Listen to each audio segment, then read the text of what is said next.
Hello, my fellow Extraordinary Americans. I'm Cosmos Dar, and this is Extraordinary America. What is Extraordinary America about? You see, American identity is about freedom, the opportunity for a better life, and the pursuit of happiness. However, most Americans are not free when it comes to the financial front. Most Americans are suffering from financial slavery due to loss of jobs, stagnant wages, inflation, and debt of all kinds. Wealth and income inequality runs rampant across America, and the middle class is all but disappeared. So what is Extraordinary America about? Extraordinary America is about the abolition of financial slavery. It is about the financial freedom of the 99%. It is about the nation of immigrants and descendants of immigrants awakening and unleashing the extraordinary within themselves and setting themselves free. The path to financial freedom is through entrepreneurship and investing on the light side. It is about financial education, not only when it comes to money in the monetary systems, but also in regards to how to start a business, investing, especially when it comes to precious metals and real estate. In this podcast, I interview guests, many of whom came from humble beginnings, to see how they did it and how they attained financial freedom in their own lives and how they did business. And it is my hope that you will be inspired and you will want to awaken extraordinary within yourselves and realize the American dream. Once again, welcome to Extraordinary America. Welcome back to the show, my fellow Extraordinary Americans. For today's guest, we have Marisa Kiley. Marisa is an entrepreneur, investor, and CEO of Grit & King, which is a company focused on entrepreneurial and business education. As a 20-year veteran in entrepreneurship and a dedicated single mother, she spent 16 years establishing her presence in a fiercely competitive female-dominated industry. 3 years after graduating from an entrepreneurial MBA program, she teamed up with her life and business partner, Ernesto Tatine, to establish Grit & King. Their mission was to create a comprehensive platform offering advanced business strategy and education for aspiring entrepreneurs, enabling them to launch a company within 6 months and education surpassing many traditional college programs. Their flagship initiative, the Mentorship Partnership Program, is committed to providing education, mentorship, community, and advanced business partnerships, aiming to alleviate the stress and increase the support for individuals venturing into entrepreneurship. Marisa is an extraordinary American, and I'm glad and honored to have her on the show. Marisa, are you there? Yes, I am. Thank you so much. Marisa, thank you so much for taking the time to do this podcast with me. I know you're an entrepreneur, you're an investor, you're a CEO. Can you tell me and the audience a little bit more about yourself, your background, and how you got started? Sure, no problem. My background's a little bit unique in the fact that entrepreneurialism was a normalcy in my family. I grew up with my parents both being entrepreneurs, and I'm in fact the third generation entrepreneur just in my family alone. So this was something that was normalized, and my mom actually, from a very young age, always said that I would be an entrepreneur and follow in their footsteps, just because it was the idea of always being able to buy back my time as a mother and be able to spend quality time, family, and in other endeavors that are important to me as well, was just a normal part of life and a path that I felt very comfortable with. So that's where I got started. And I will tell you that I have no regrets whatsoever going into almost 20 years now. So Marisa, this is interesting because a lot of people they don't usually have an environment of entrepreneurship around them, and like we know how important environments are. So you already had that. So what was your strategic goal and vision regarding entrepreneurship from a small age till like when you started your company? Like, was there like a transformational moment, like where you went through like a metamorphosis, or was there a constant vision that you had? Both, honestly, because my parents always gave me the room and allowed me to be as creative as I wanted to be, whether it be through music, growing up, art, whatever it may be, writing. They always encouraged me to do those things from a very young age. So the idea of being a creative person to create an income was very normal and acceptable and also celebrated. And so I'm very grateful for that. But I will tell you that what I thought entrepreneurialism would be for me definitely went through a huge transformation. And I can credit the book, Rich Dad, Poor Dad, for helping along that way. Awesome. Yeah, so I was an entrepreneur for many years and I built a company. And like I said in my bio, that it was a very competitive female industry. And I built my business along the lines of what was standard and normal within the industry. However, after reading that book, and I was just at the beginning of my MBA, my entrepreneurial MBA program, when I read the book, and I had this moment, and I closed the book, and I remember sitting and staring at the book like it had magical powers, because when I read it, I realized that no matter how hard I had worked within the industry, I was still employed by my own company. And that was a huge revelation to me because I realized that a lot of things I had struggled with, a lot of my stresses that had been created were because of the model that my industry had shown me. Now, to back up, that company that I built for like 15 or 16 years was wonderful. I supported my children that way, and I'm very proud to say that it was the way that I was able to, again, balance out my time, spend different time with them than most moms would. But I was incredibly stressed because if I wanted to create more income, I had to work more. If I wanted to take my children on vacation, I would go out and find new clients and start accumulating more and more clients because I looked at it as a long-term plan that I wanted to be creating by year 5, 10, 15, a certain amount within my company. But the factor that I honestly didn't consider was me. No matter how hard I worked, I was exhausted, I was tired, and I was very depleted.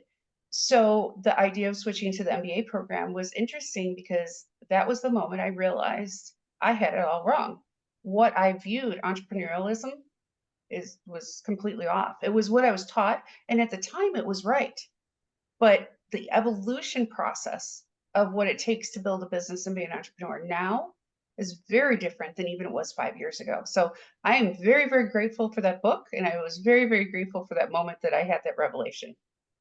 So Marisa, like Robert Kiyosaki, I mean, I know he changed a lot of lives, but he had also certainly like there was a book I read from his like in addition to Rich Dad and Poor Dad, like I had a CD which I listened to, and then there was another book called Cash Flow Quadrant, Mhm. where it talks about the four quadrants, like where you're an Yes. employee, you're self-employed, you're an entrepreneur, and you're an investor, and then that just blew my mind because when I realized, oh wow, most people like they're self-employed or they're in an employee thing, they can never get financial freedom that way, or it's really hard. They have Yes. to be an investor, an entrepreneur. And then that was like a massive mind shift for me, like where you have to have your own business system to basically get to the next Yes. level. And Yes. yeah, that personally was, I mean, like an amazing thing for me when I realized that. I agree. In fact, I took that even to the fact that when you looked at those four quadrants, self-employed was still on the side of employed by somebody else. And it really just stuck out to me. I always kept that in my mind that if I stayed there, I was still trading my time for money, no matter what I did. So I agree. If anybody hasn't read that book, I suggest run out and buy it right now if you're starting out as an entrepreneur, for sure.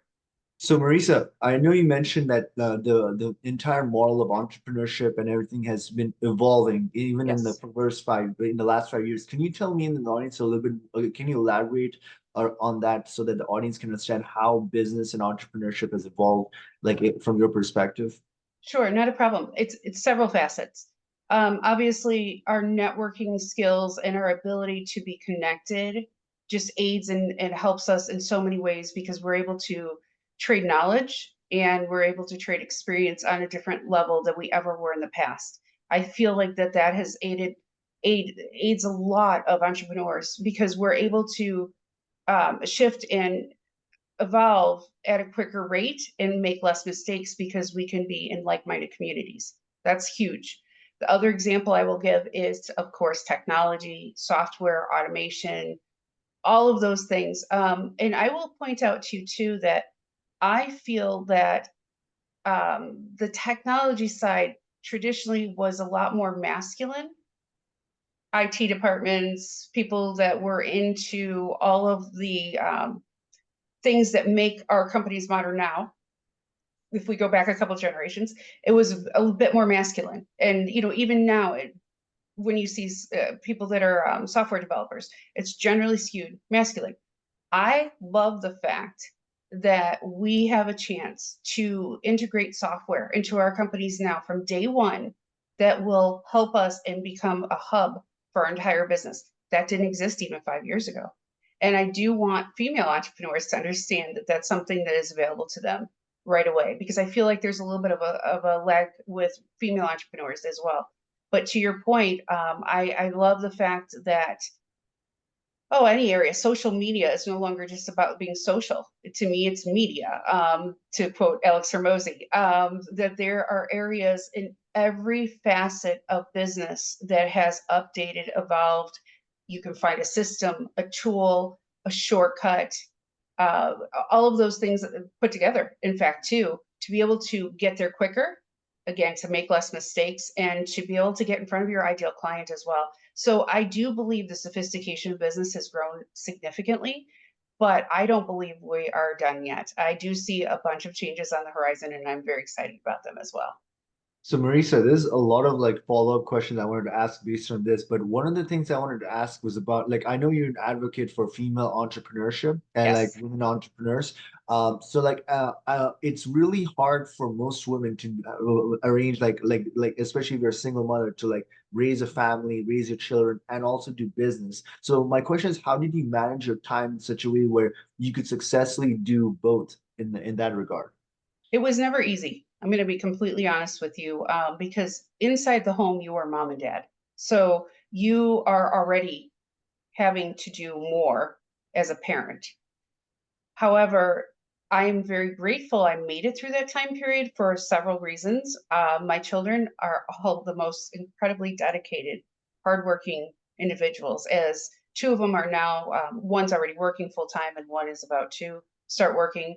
And then the third one is still younger. But to give them that example that hard work is a part of the formula, even when it comes to building your own business. Now, I'm not saying be out of balance, but when you can dedicate the proper time and see things grow. Um, but for female entrepreneurs, and especially single mom entrepreneurs, it's interesting that you bring that up because a couple of years ago, I realized that that was something I really needed to dedicate my focus on, to helping single mom entrepreneurs. And I know that I'm in a unique position to do that because of walking that path. But at first, I hesitated because I thought, who am I to do this? And I'm very grateful. I happened to be speaking to a very blunt friend at the time, and she reminded me, she said, "How long have you been an entrepreneur?" And I told her, and she's like, "And how long have you been a single mom?" I said, "Same amount of time." She said, "Congratulations. You are the perfect platform to be able to say, if I can do it, you can do it," kind of thing. And so I've always rested there and realized that I've walked that path. So I can tell other single moms it is never going to be easy, but it comes back to that saying of, if you talk about somebody trying to dedicate time to their health, it's hard being in shape, it's hard being out of shape, it's hard being poor, it's hard being rich, pick your heart. Same thing as single moms, that it is never going to be an easy path, because again, you're doubling up your time for your children. um, After work, I was the one that was outside teaching my boys how to ride their bike, for example, and I was the one shoveling the driveway and then running to work. All of those things added up to my time, but the way I did it was everything that was important when it came to my children and my business came first, above and beyond time with friends and things like that, because my time had to be very dedicated. And anybody that is around me for any short amount of time can tell you that my calendar is my Bible. I used to, with my old company, because I had clients that visited me within my studio, they would book 6 months in advance. And I had to be almost a year out on planning for trips for my family. So those are the kind of things that I had to get better at in order to run my business successfully. So it does take a lot more planning. It does take some dedication. And does allow for some bad days and days for you to show up and say, you know what, this is all I've got to. But you know what, though? It's better than the alternative of not trying, in my book. So Marisa, to add on to this, like a lot of women like it's stressful to like do business, like to start a business or do Yes. entrepreneurship, and it's also it can be stressful to like even raise children. So let's say you have like a woman who is like doing a corporate job right now, right? And Mhm. she wants to leave her corporate job and like she's raising kids and she wants to start a business, but she is afraid of the financial stress or the risks that will come with it. but she wants to do so, but she's conflicted. How would you advise such a person? Well, I can personally explain this, that there is not a one size fits all method. If you go, I've used this example before. If you walk into a bookstore and go to the business section, the majority of the books are male author based. So we need some more female authors out there in the business space. We need some more female business leaders. There are so many organizations out there that will support that woman. There's so many education systems out there that are going to be useful. There's mentors out there and coaches. I feel if you can find the right blend of those, then you have a foundation for success. Again, it's still going to be difficult, but sitting there stressed out about money and taking care of your children is very stressful too. So I would like to give that alternative and hope to single moms and say, you got to try. Just from the aspect of what you learn about yourself is so incredible. It's so fulfilling to go and buy a new car and say, I bought it with the money I created with a company, or be able to take your children on a business or a personal trip and say, I did it out of my own income. That is one of the most fulfilling things that you can do for your children. So I encourage all single moms. The thing is it can start small. It can start incredibly small and grow. But determination, I feel, is the number one thing that if a single mom has determination, she's going to beat out anybody in the entire world. So I'm gonna put my money any day on a single mom. No, I mean, the last part you're mentioning about determination, that's a resiliency, determination, perseverance in business is what is one of the common traits I've noticed when I was interviewing a lot of entrepreneurs and business people. Like they were all determined to succeed. And Yes. which, but like determination is based a lot on like motivational factor and your why. So in your case, Marisa, like what was like your why that drove you even when like, there's like setbacks and failures? Like what is that what is that inner emotional impulse that forces you to push forward when there's all this like setbacks and failures? And we know there's a lot of setbacks and failures in business, but what was that for you? So first of all, my why firmly planted is in helping single parents, single moms become entrepreneurs. That's always my driving force. That's the one I realized when I dedicated myself 3 years ago. However, with that being said, I do two things. I always try to look long term of what this will create, not just for my family, but for everybody that works with us. And ultimately, we want to actually evolve our company to help kids become entrepreneurs. So that's one of my motivations, is to take my idea to the next level and be able to evolve it into that next segment. But I do something every single day that has helped me through the worst of the days. Well, I should say actually two things. So the first one is serious and the first one is funny. So you're allowed to laugh at me as much as you want. I do not mind. But the I first promise I'll do my best not to laugh. No, it's okay. If you join it, it's okay because I think it's silly too. But the first one that I do, it's a visualization in the mornings, especially on the rough mornings. I always imagine as I get out of bed, putting on a backpack, and it's not pretty. It's one of those that you could probably climb mountains with. And I visually and mentally put a very heavy boulder for each person that works with us, my children, my family, and everybody that I choose to protect in life.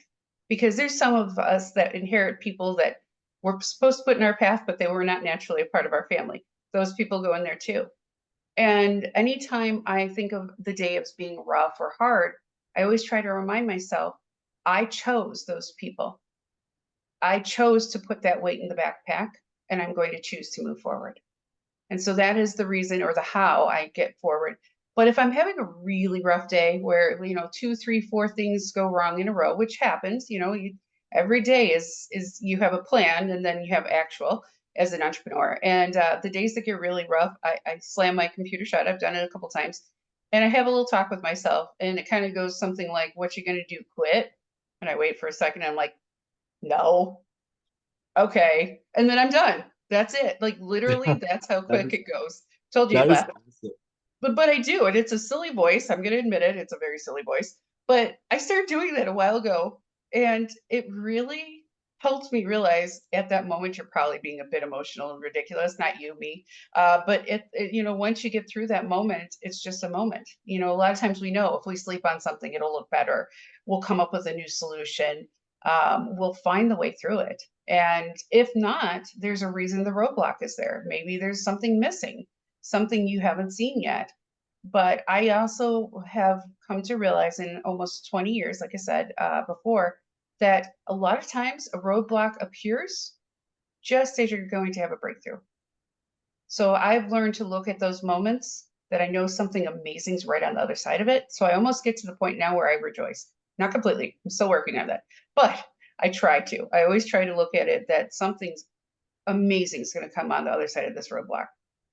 That is such an interesting mindset, Marisa. It reminds me of that story they had of like the people that were digging for oil, and then they were about 10 feet from digging the oil, and then they just gave up. And had they just gone a little bit more, they would have had all of that. Or did they actually get the oil? Or I don't know how the story goes, but it was something along those matters. But the main point is, yes, you're right. Like sometimes with your biggest roadblocks come right before success, and it Yes. seems like nothing's going right, but you just have to persevere, and you Yes. just have to take a step back and think, okay, what am I doing wrong here? What am I doing right here? And just like be calm about it, you know?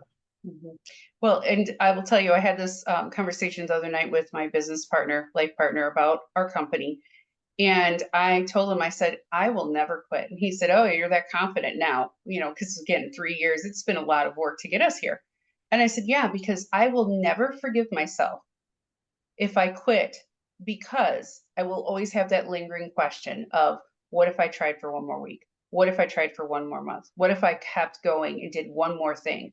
So I try and I hope that that resonates with every entrepreneur out there, that it's easy for us to quit after the first round or the second round or the third round. But, if you look at any breakthrough in history, any revelation, it was never on the first try. Never. How many times did that they have to work to create a light bulb, or any of those? I mean, like literally anything when it comes to an invention in history, it was never the first time. No, I mean, I agree. Like that's true. It takes a lot of tries, but a lot of people like that's like basically essentially the mindset shift, right? You Yes. want to go from an employee to an entrepreneur business person, you have to know you're not going to get it on the first try. It might take you 6 times, 7 times, even 10, 15 times, but eventually you might either have to move forward or pivot, but you just have to have the same vision, you know? Yes. So, Yep. Marisa, is it as a continuation of this, like, what is like the biggest lesson you learned while educating other people into becoming entrepreneurs? Like, what, like something, a lesson about human nature or like how people think and all that. Like, what is the biggest revelation I would ask you found out? I'm smiling because this is a topic I talk about quite often, and I'm so glad you asked this question, because I don't think when you are a young entrepreneur, you realize that everybody that came before you went through the similar things that you're going through at that moment. It's easy for us to think it's just us. It's just me. It's just what I'm creating.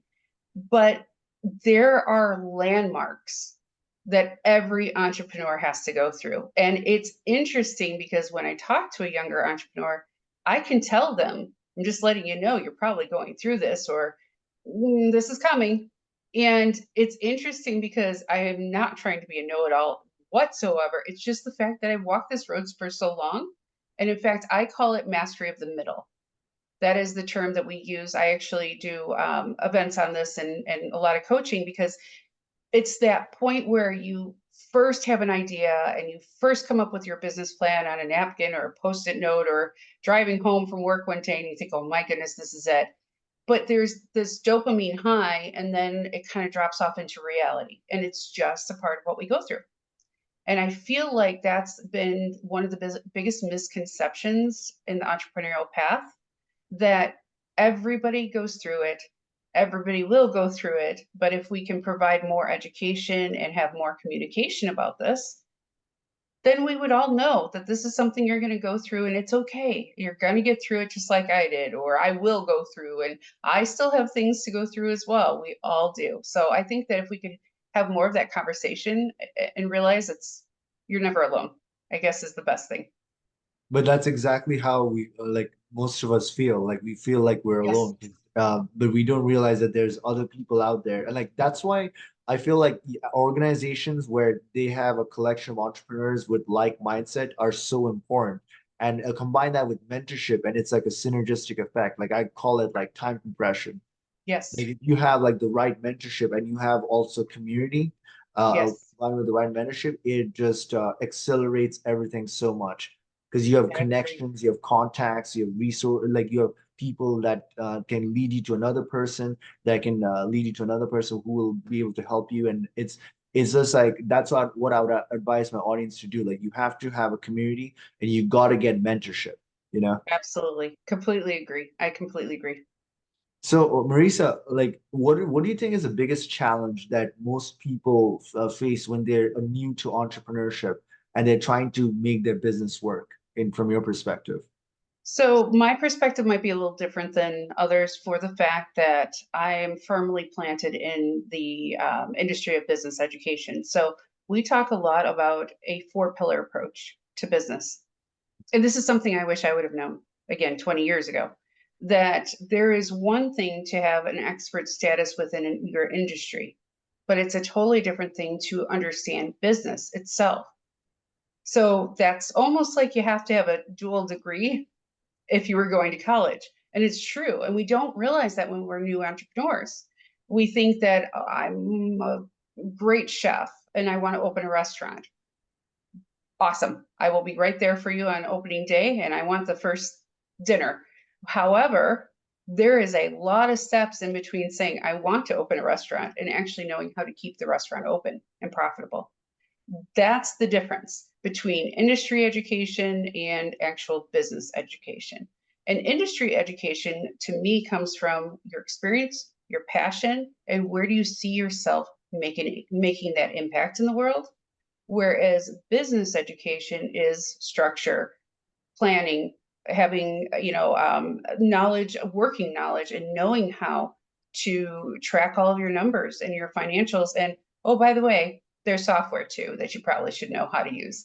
So though it is a lot. It is a lot to think about if you think about it as an overwhelming task.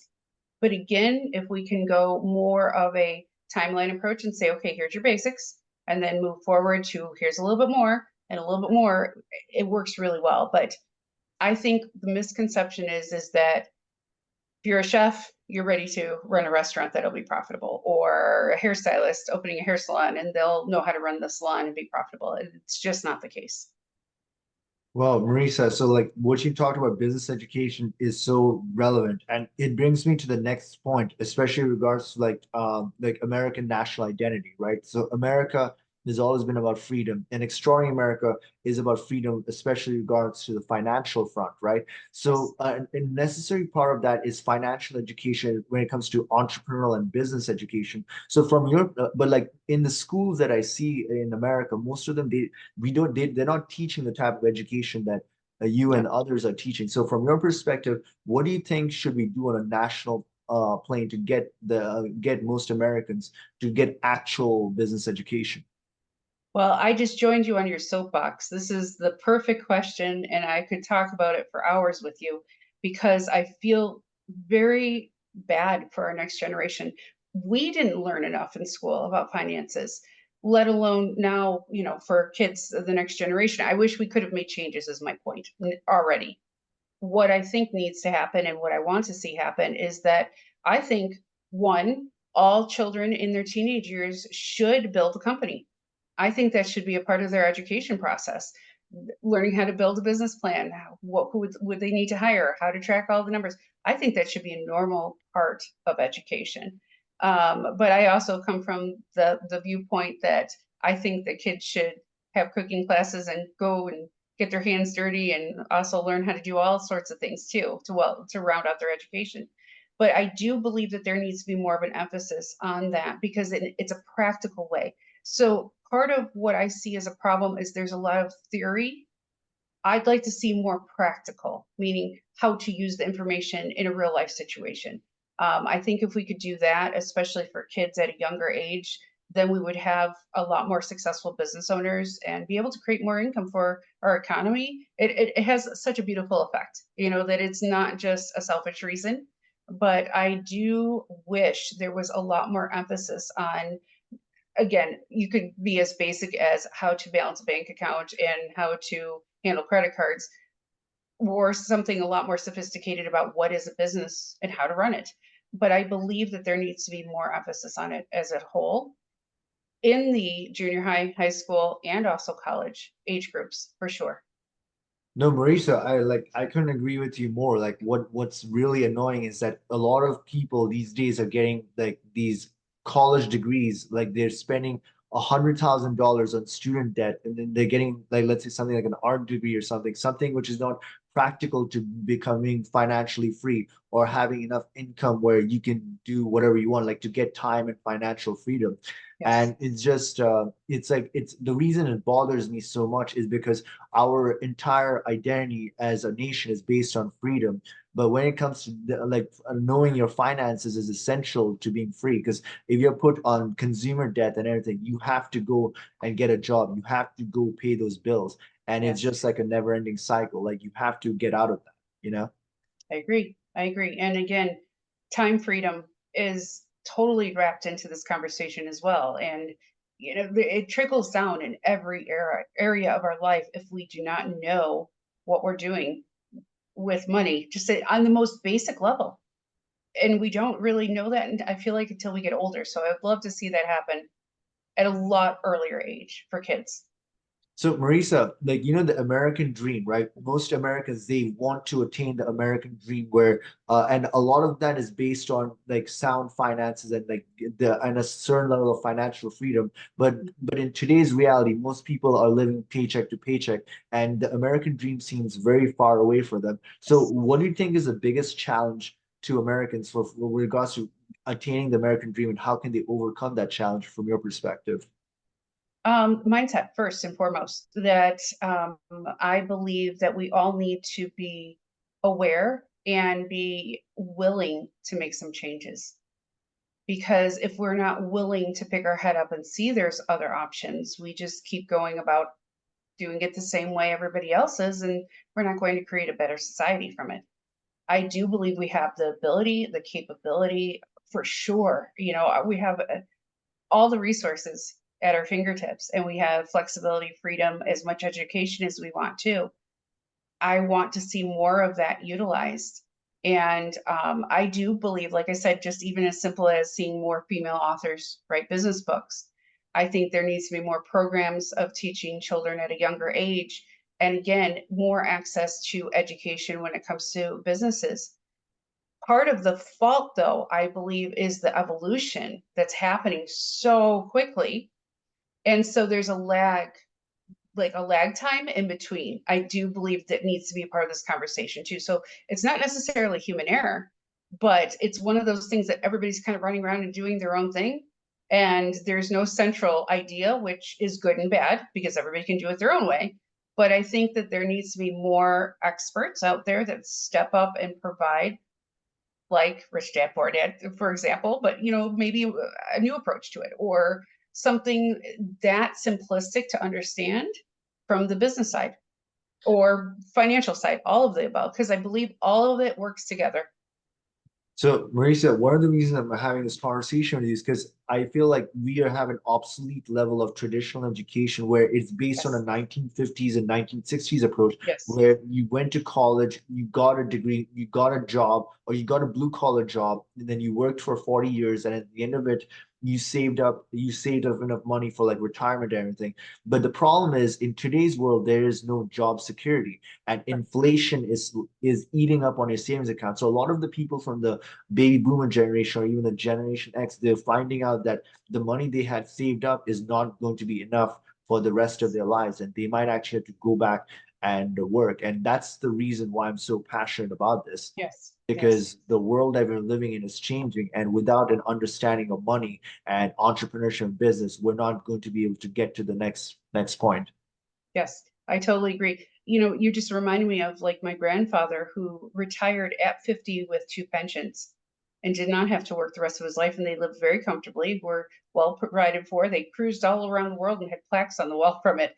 And then, the generations now, I'm part of Gen X. I'm the youngest of Gen X, very, very, very youngest, but I'm still considered Gen X. And seeing the difference between my grandparents' generation and my generation, for example, and I'm incredibly upset and saddened by what these younger ones coming out of college. I see videos and read articles all the time. I saw a couple this week where kids are applying for 1,500 jobs with an MBA, and they can't find anything better than a $25,000 job. And it just breaks my heart. It really, truly does. And I feel like, again, another part of the conversation has to be giving them the options for more, for sure. So, Marisa, as a continuation, is like, what would you advise, like, and let's say there's a Gen Z person, like born in the late 1990s or early 2000s, and they're listening to this conversation, like, what would you tell them about the reality of the financial situation in America, and what should they do for their own personal life? So this is advice I've been giving for a long time. So it's interesting that you're giving me the space to give this information again, or my advice. I actually, for many years, have been privileged to mentor and coach younger ones. And one of the things I've always told them is, that's fine if you're going to college. I wouldn't, again, not my child, so I wasn't in the place to tell them it was wrong. But I advise them to seriously think about starting a business at the same time. And I would always tell them, because it's really hard. You mentioned an art degree earlier, or to immediately jump into photography or whatever creative field we can use just as an example, and expect to make the big income from it right away. It takes practice, years of refinement, things like that. So I always would tease, especially girls, I would say, starving artists don't have pretty shoe collections. And it was meant as a joke, but it was also, I wish at 18, somebody would have told me, you have more energy than you will later in life. You can build your own company and also go to school, if that may be what pleases the family, and say your family's paying for college. Don't turn away from the option, because you can still network, you can create connections, get experience, use it for what it is going to help with. But at the same time, keep an eye on entrepreneurialism. Again, you can start small, but try something out. You never know. You could find what you absolutely love that way. Try out 3 different things, try out 10. You don't have to tell everybody, but keep trying new things. I've always talked about, go to a photography class, go to a writing class. All of those skills may not seem like they're related at the moment, but I can tell you firsthand as an entrepreneur how many times my writing classes, my typing class, my photography lessons, weird things all have come together and have helped me within building a company. So go out and try it all. Take lectures. I was privileged at that age to sit in on guest lectures at DePaul in Chicago. And the gentleman that actually had invited me, he was in the MBA program at DePaul. He's like, oh man, I'm so glad that's over. That was so boring. I actually looked at him and I said, I loved it. It was amazing. And I was really offended that he didn't appreciate it, because this was his education that his parents were paying for. And I just happened to be able to be honored enough with the invitation. Get into as many of those conversations as possible, and also network. Those are the kind of things that you can do. It doesn't matter your age. Doesn't matter if you're 15 or 50. Those are skills that we can acquire and practice from the very first moment we think about becoming an entrepreneur. So, Marisa, basically, let's say like somebody is now in college, right? And they're in, like, let's say their first year, freshman year or something, and they're listening to this podcast, and they've chosen like a worthless degree of like 4 years, and they're gonna get and in the future they're gonna get like $100,000 or $150,000 worth of debt.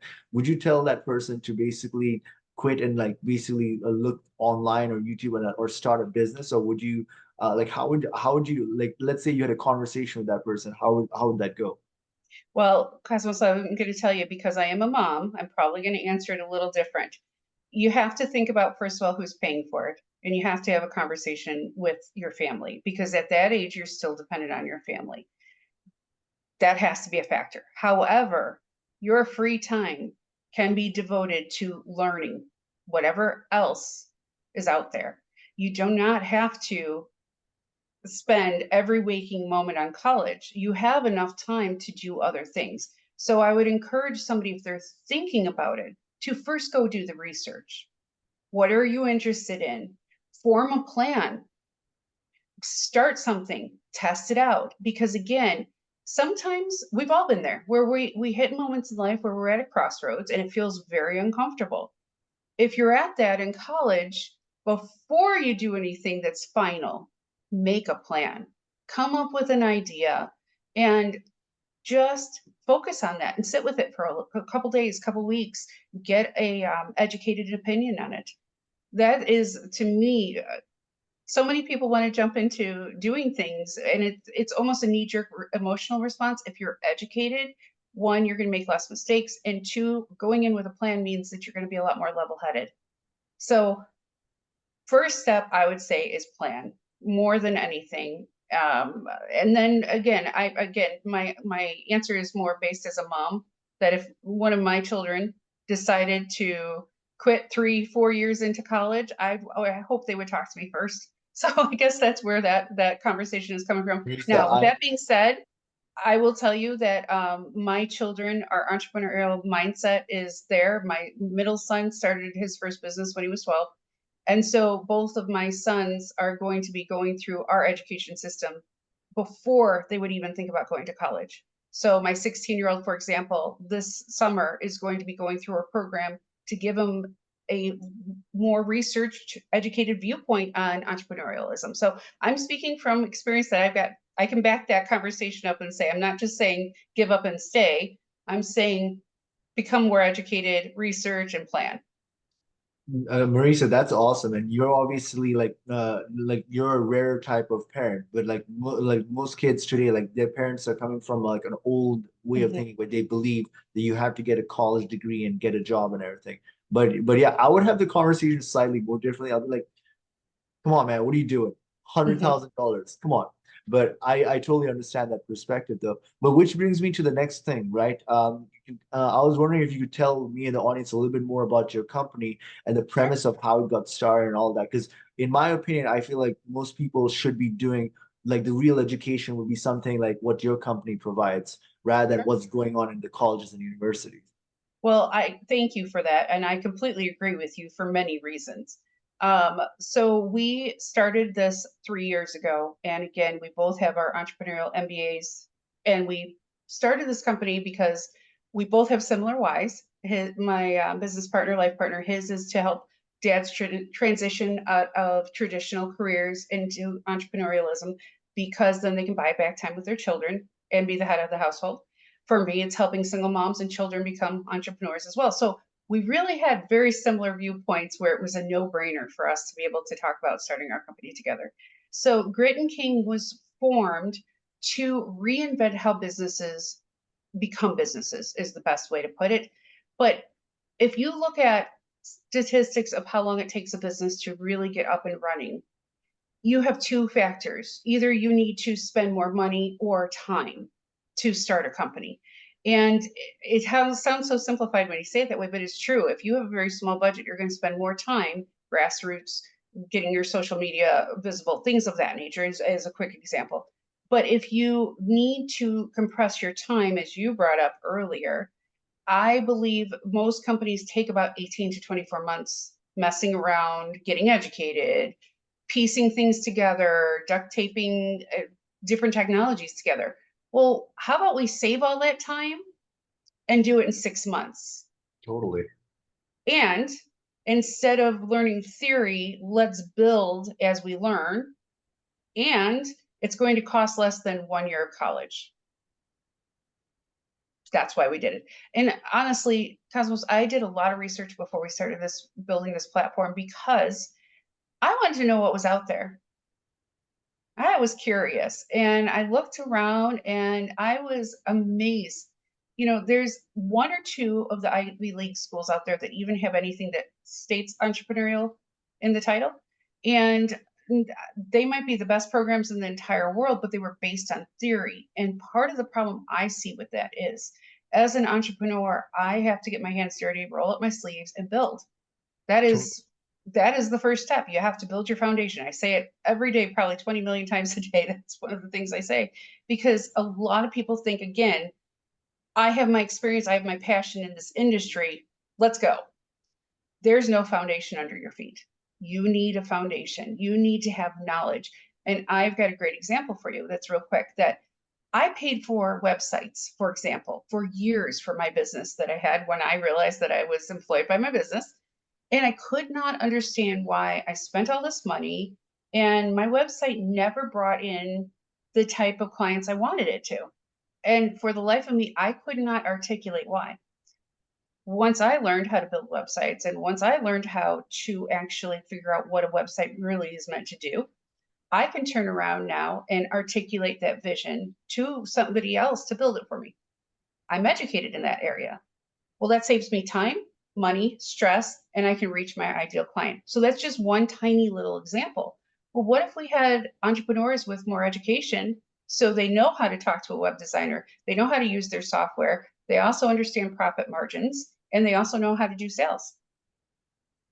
That to me is all very necessary tools to have in order for you to launch a business and be successful and to scale. That's the other issue too. Man, Marisa, I would definitely recommend anybody listening to this to definitely check out your company. And is there any projects and programs that you have right now that Mhm. somebody could look into? And Yes. what are they? Yes. So we have our flagship program. Like I said, it's a project called Mentorship to Partnership, and it is a 6 month, very intense program. As in, I compare it to a conveyor belt. That once we turn the conveyor belt on, we're going to help you move through it in 6 months, because I really want to have every entrepreneur see results in 6 months. It's very important to me. The other thing, well, the things that are different about us, one is, like I said, that it's not theory based, it's built based. So you build, you learn, but every week you go through classroom, you go through coaching, and the coaching works in tandem with the classes. So you do not have coaches, and I've seen this far too many times, where a coach will tell somebody, "Oh, that's great that you learned it that way in a program. This is how I do it. It's a more modern way, or it'll save you time."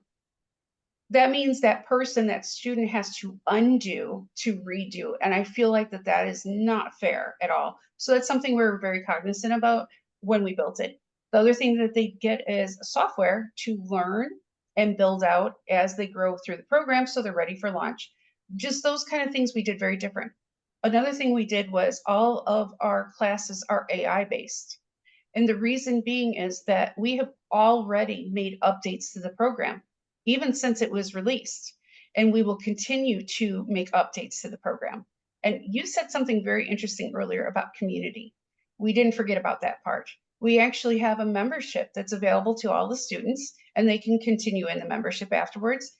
And that provides additional training, additional time with the coaches, giving information. Like, I talk a lot about mastery of the middle and talking about how it takes a long-term approach.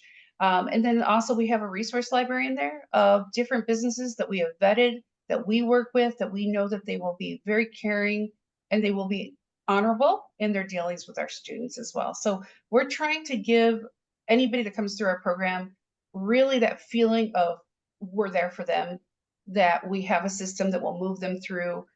We even have a VIP team that's the first person that meets with them and the last person that meets with them. So we did it to make sure that it's not like, here you go, thank you so much for paying and good luck.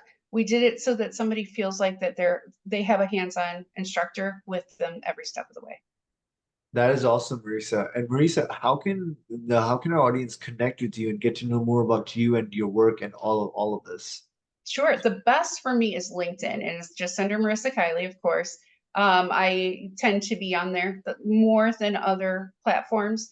And then through our website of mentorship2partnership.com. It's a very simple website to remember, and you just can go through it and learn more about who is the right person for the program. We were very careful about this because we want to make sure that when you look at what our program offers, it's really to balance out life and to give you the laptop lifestyle.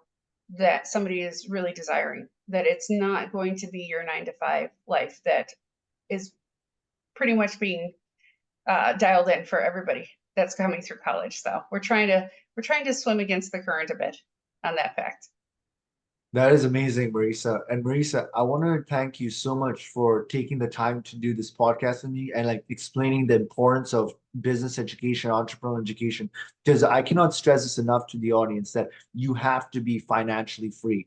And if you're an Yes. American, that's your national identity. And if you're not free in the financial front, you gotta work it through. And education, that is the key. And also getting your hands dirty and like starting a business, knowing about Yes. money, knowing about monetary systems, all of that stuff. So I really appreciate the work you're doing, Marisa, because Well, thank you. what you're doing is really important for this country today. And I would definitely hope that you come back to the show at a later time. Anytime. I swear, I think this conversation could last days because you and I are very much on the same viewpoint. And I believe we need to all give to make this society better. So that's what I'm here for too. Totally. And I want to conclude this podcast by letting my fellow extraordinary Americans know that, hey, look, there's an extraordinary within each and every one of us. It's our duty to awaken it and unleash it. Until next time, bye for now. Hey everyone, thank you for watching Extraordinary America. If you like what you see, please do subscribe to our podcast and share it with others. Remember that the best investment that you can make in your lifetime is in your own financial education, for it is knowledge that truly sets us free.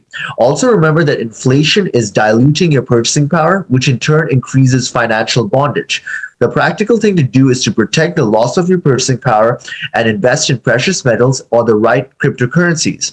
Lastly, never forget that you are an extraordinary American. We'll see you in the next episode. Bye for now.